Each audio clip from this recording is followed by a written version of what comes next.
Good morning, everyone, and welcome to the next Monsoon conference. My name is Iftikhar Dadi, and I just wanted to offer a few opening remarks before we begin our panels. So the next Monsoon, Climate Change and Contemporary Cultural Production in South Asia is a project which is a collaboration between three institutions, which is the School of Environment and Architecture in Mumbai, India, with Rupali Gupta, if you can raise your hand. Uh, the University of Pennsylvania with Sonal Khullar, and Cornell University with Sarah Besky, who is somewhere, okay, and myself. Okay. It includes a conference and public outputs that focus on humanistic approaches to climate change in South Asia. The present conference aims to contribute to the emerging field of environmental humanities and serves to foreground the diversity of experience in a changing planet from the South Asian vantage point. A warming planet that is bringing insecurity, uncertainty, and disaster to the world's most vulnerable populations. Climate change takes many forms, from drought, famine, and water insecurity to increased migration due to climatic perturbations, to glacial melt and landslides, to sea level rise and ocean acidification. These phenomena intertwine and compound one another. Unbearable heat, unpredictable rain, and uncertain futures are becoming the north across the global south. This project contributes to humanistic understandings of this unprecedented time of change, understandings that privilege human creativity and bring fine-grained attention to one of the world's most pressing issues. South Asia arguably faces the gravest challenge from climate change, being an empirical microcosm of the ecological and epistemological upending caused by this change. Forming a quarter of the world population and inhabiting tremendous cultural and geographic diversity, South Asia provides an exemplary case study for the examination of the challenges of climate change on diverse cultural forms globally. Climate change has indelibly altered landscapes and peoples, from Afghanistan's arid landscape to Bangladeshi river deltas to Nepali mountaintops to Pakistani deserts to the Indian cities to Maldivian islands and Sri Lankan tea estates. This diversity makes it an exemplary location for observing how artists, writers, filmmakers, architects, as well as individuals and communities respond to climate change and make meaning from this changing world. Recent scholarship is continuing to uncover how cultural forms in South Asia have long accounted for transformations in the natural world. Earlier cultural forms in music and painting, for example, drew from sensory and phenomenological responses to changes and were already interdisciplinary in their approach. These were not forms frozen in time, but were continually subject to social and natural transformation. Similarly, the landscape of South Asia has long been subject to human intervention. From the ancient Indian Indus Valley civilization and throughout history, including the British colonial era, where the Punjab was transformed into the largest perennially irrigated canal network in the world, enacting dramatic transformations in its landscape, society, and culture. The next monsoon indexes, the title, The Next Monsoon, indexes the specific and urgent challenges of contemporary climate change, but equally situates climate change in a longer horizon of time across weather and climatic cycles and older and emerging forms of social and cultural developments. The title, Next Monsoon, bears an anticipatory yet uncertain horizon of imagination. It is a regular return and sometimes a catastrophic event. It signals the vagaries of weather patterns in the Indian Ocean, colonial and current infrastructural interventions, and their effects on peoples and communities. This project draws on and intervenes in post-colonial studies, methodologies in contemporary art, literature, and architecture, and the environmental humanities, anthropology, and all of which is developing alongside work in other regions of the world.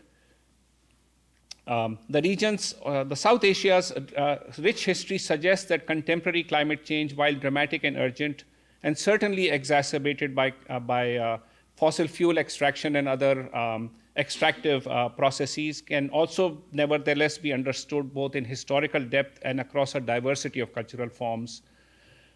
This collaborative research project consequently asks the questions: how is climate change rendered in visual arts, cinema, literature, and architecture in South Asia? And also another question might be, how do projects of cultural expressions render visibility to place-based narratives? A humanistic approach to climate change entails developing modes of attention to a world yet to come, centering the human imagination in the scienticized field of climate change, engenders a view of environment variation over time that highlights the flexibility, resilience, and persistence of human life and its relation to the non-human worlds. Such a perspective links meaning and materiality, ingenuity and imagination, literature and livelihood, subsistence and stories. The present conference is structured to promote dialogue among the participants, so we have ample time for discussion after the presentations in each panel, and with attendees from within and beyond the humanities. The presentations will be recorded and archived on the project website. After the conference, as a means of involving and training future work, we plan to host several supplemental outputs on the website, including interviews with participants and additional teaching tools. The project began in September 2022, so about a year ago. The 4 faculty organizers consist, as I mentioned, of myself, Sarah Besky, who's a professor in the Institute of Labor Relations at Cornell, the College of Industrial and Labor Relations at Cornell, Sonal Khullar, who's in the Department of Art History at University of Pennsylvania, and Rupali Gupte, who is with the School of Environment and Architecture in Mumbai. Prior to the conference, several meetings of participants in reading groups and podcasts spearheaded conversations on understanding climate change, specifically from a cultural lens. Leading up to the conference, there were four online virtual reading groups, which brought together all of us and other interested attendees. And they helped to provide frame of reference for the participants' individual presentations at the present conference. Other formats include a podcast series and another output, including edited volume that is planned to be published after the conference.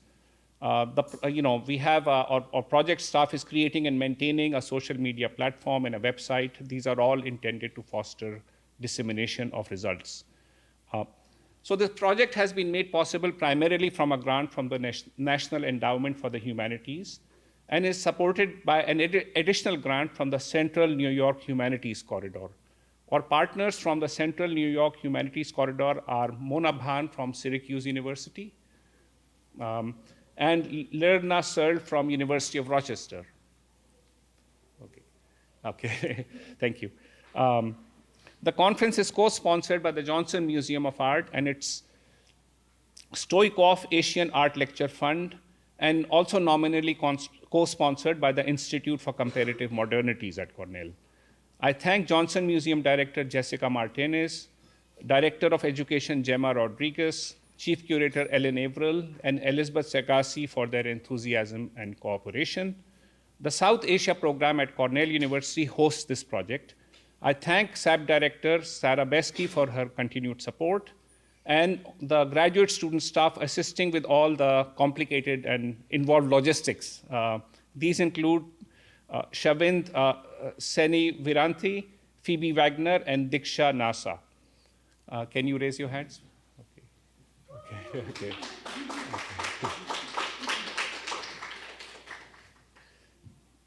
Above all, SAP manager Daniel Bass and administrative assistant Gloria Lemos Chavez have worked with tremendous dedication on the conference arrangements and logistics. Daniel and Shavind have also developed the podcast series based on interviews with the participants, which will form a part of this project. During this conference, they will be borrowing some of you for a brief period to conduct interviews in another room in the museum, okay, for a subsequent podcast. Finally, this project would not have been possible without the enthusiastic participation of the remarkable community of scholars that are assembled here today. The forthcoming 3 days promise to be of great value for us, thanks to your engagement. Regrettably, due to personal reasons as well as visa constraints, some participants have been unable to attend.